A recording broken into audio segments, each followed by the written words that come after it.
Hi everyone, I'm Joanna, and today I want to give a presentation on a paper called Learning Phrase Representations using RNN Encoder Decoder for Statistical Machine Translation, which was written in 2014.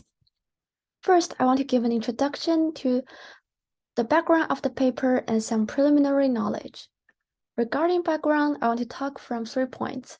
First, deep neural networks have shown great success in various applications, such as objection recognition and speech recognition.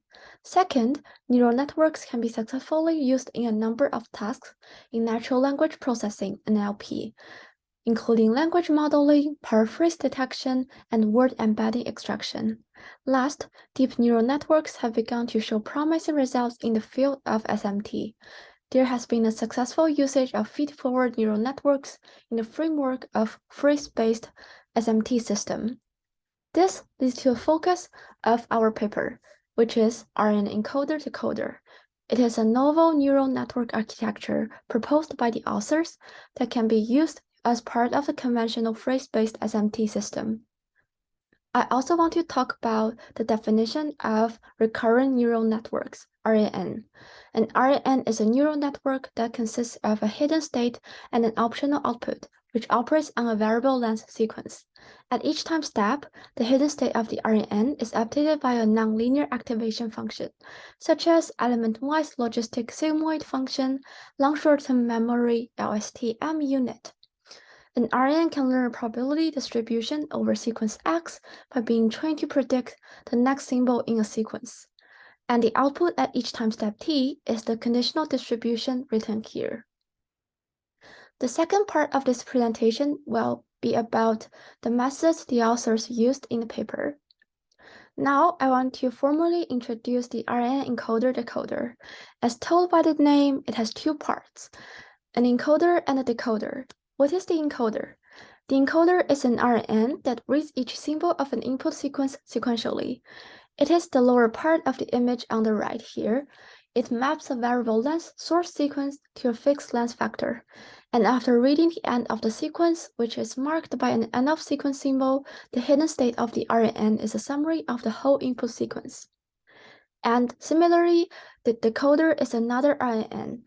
It is trained to generate the output sequence by predicting the next symbol given the hidden state, and it is shown as the upper part of the image on the right here.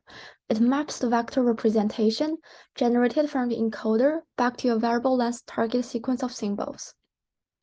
So how can we train such a model? Here are the training instructions. First, we jointly train the 2 components to maximize the conditional likelihood of the target sequence given a source sequence. The 2 components are the encoder and the decoder we talked earlier. Second, we propose to use a rather sophisticated hidden unit to improve both the memory capacity and the ease of training. Last, we use a gradient-based algorithm to estimate the model parameters, since the output of the decoder, starting from the input, is differentiable. Once the RNN encoder decoder is trained, the model can be used in 2 ways. First, we can use it to generate the target sequence given an input sequence. Second, it can be used to score a given pair of input and output sequences with a conditional probability. In addition to such a novel model architecture, the authors also proposed a new type of hidden unit that adaptively remembers and forgets. It also has 2 parts, a reset gate and an update gate. When the reset gate is close to 0, the hidden state is forced to ignore the previous hidden state and reset with the current input only.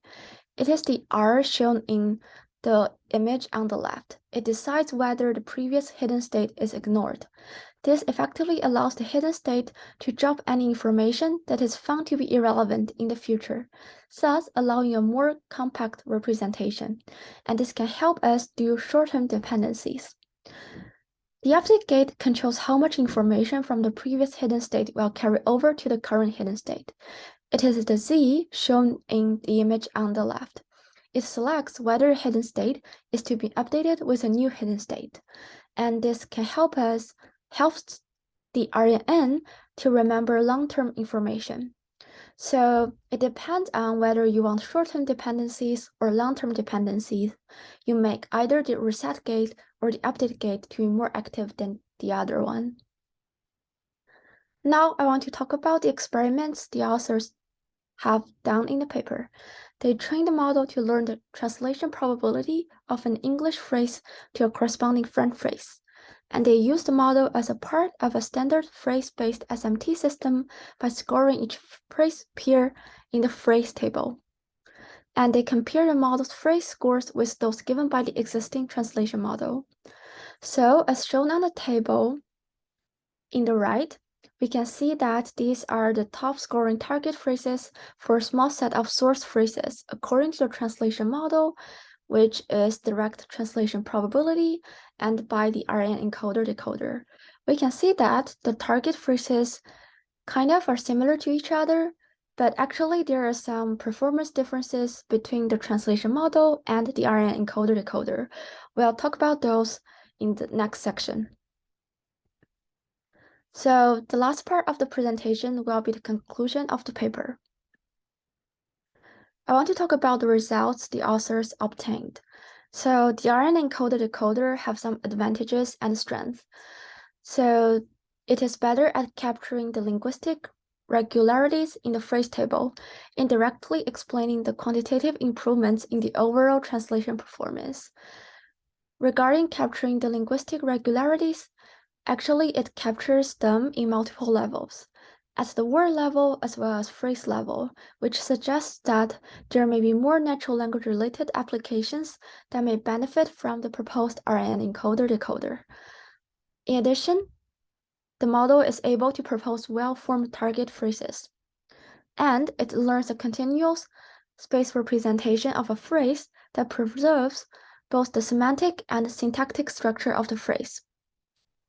Last, the RN encoder-decoder makes contribution orthogonal to the existing approach of using neural networks in the SMT system, so that the performance can be further improved by using, for instance, the RN encoder-decoder and the neural net language model together. I also want to talk about the future work that can be done based on this model architecture. The proposed architecture has large potential for further improvement and analysis.